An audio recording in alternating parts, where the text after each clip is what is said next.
Bahkan mereka tidak menyangka bahwa mereka telah menemukan struktur sambungan kayu ini. Sebenarnya, itu digunakan oleh saudara Pakistan untuk menyambungkan setengah poros. Apakah Anda mencuri metode ini dari pekerjaan puisi 1? Selain itu, bahkan jika itu adalah setengah poros yang patah menjadi dua bagian seperti ini, tetapi hanya melalui beberapa tahap perbaikan oleh Master Pakistan, setengah poros benar-benar telah memulihkan kinerja aslinya. Bagaimana mereka bisa melakukan itu? Jawabannya terletak di toko perbaikan di Peshawar, di Pakistan. Setelah pemeriksaan, pemiliknya mengatakan bahwa tidak mungkin untuk merekatkannya kembali. Bahkan jika langsung dilas, itu tidak akan memenuhi kebutuhan penggunaannya. Jadi, bagian yang patah juga perlu dipisahkan dan dilas ulang semua. Kemudian, gunakan baja bulat dengan bahan yang sama dan sambungkan kedua ujung poros bersama-sama. Setelah itu, setengah poros yang rusak dapat diperbaiki. Setelah merencanakan pemeliharaannya, sang master telah mengamankan bagian kepala dan mesin pendukung tangga, menggunakan alat pemotong untuk memisahkan kedua bagian yang telah patah itu, untuk mempersiapkan permukaan datar untuk sambungan berikutnya. Dan untuk mendapatkan akurasi sambungan berikutnya, di pusatnya.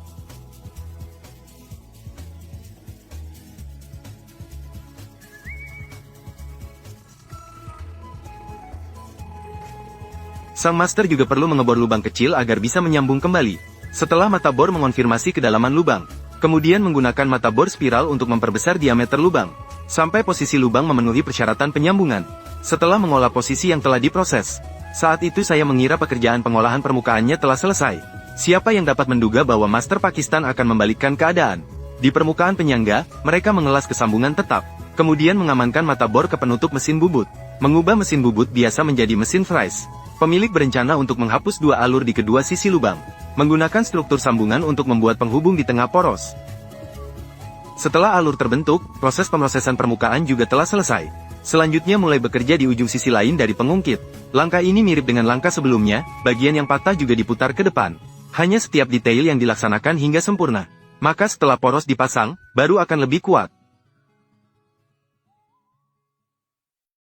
Setelah poros diputar dan diratakan, selanjutnya, tukang menggambar tanda potong di permukaannya, merencanakan untuk memotong sebuah sambungan kompleks berbentuk V pada poros. Keuntungan dari hal ini adalah dapat membuat setengah poros terhubung lebih kuat. Setelah proses pemrosesan setengah poros selesai, ukuran keseluruhan dipersingkat akibat pemutaran, mereka berencana menggunakan potongan baja bulat ini sebagai penghubung. Meskipun ukuran baja bulat memiliki ukuran masing-masing, namun masih ada perbedaan yang besar. Oleh karena itu, perlu menyesuaikan ukuran baja bulat melalui pemotongan, sehingga sepenuhnya sesuai dengan posisi lubang.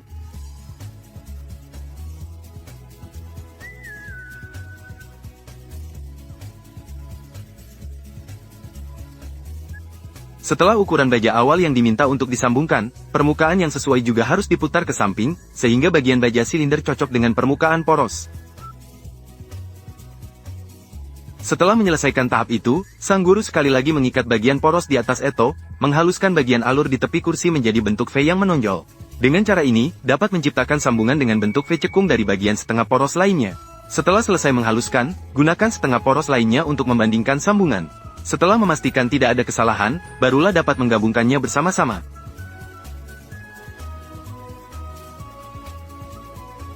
Setelah menyambung, sang guru meletakkan setengah poros yang lain di atas permukaan mesin bubut. Gunakan busing untuk menghubungkan tiga aksesori secara berurutan. Setelah memastikan tidak ada masalah dengan konsentrasi keseluruhan. Selanjutnya, proses pengelasan penuh dapat dilakukan pada sambungan, karena cahaya yang dihasilkan selama proses pengelasan cukup terikat. Kami akan melewati proses ini. Setelah pengelasan selesai, poros yang menonjol karena bekas las yang berlebih akan dipadatkan oleh para ahli menggunakan alat pemotong hingga tidak ada perbedaan dengan penampilan awal pabrik. Setelah tidak ada bekas di seluruh permukaan, pada saat ini, poros api telah diperbaiki. Itu benar-benar luar biasa, sangat menghargai keterampilan luar biasa dari para ahli Pakistan.